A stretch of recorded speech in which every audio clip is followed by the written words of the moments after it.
One of my favorite things about building robots is that the hardware space requires you to be organized and efficient with how you put things in a room.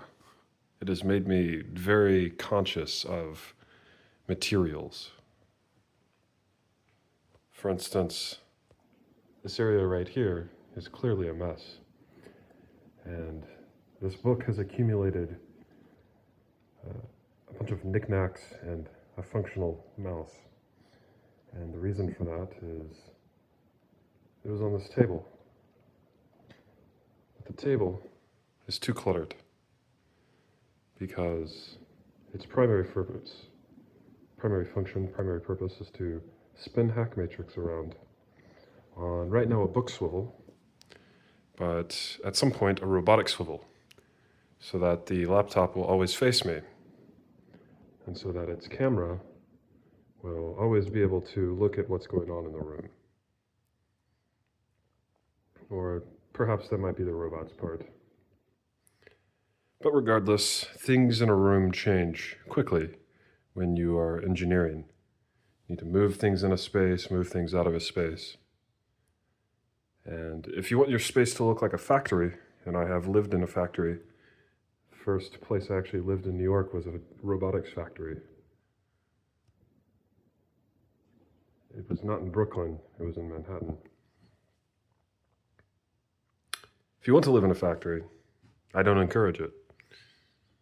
I encourage living in a studio space and then getting really organized and creative with your space,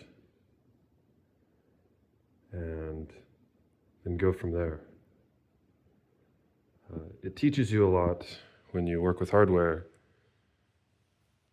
and try to maintain a sense of aesthetic in the space in which you are working.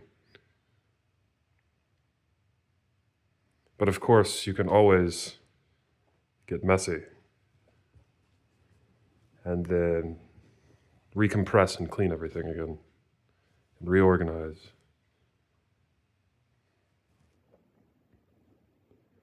And ship a product and then reconstitute it, and then ship a product and then reconstitute it.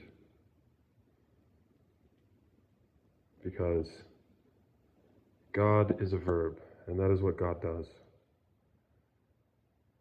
Reconstitutes himself over and over again as various beings, constantly improving themselves over time, incorporating functionality, losing functionality, getting tighter and sloppier, dying, being reborn like a phoenix.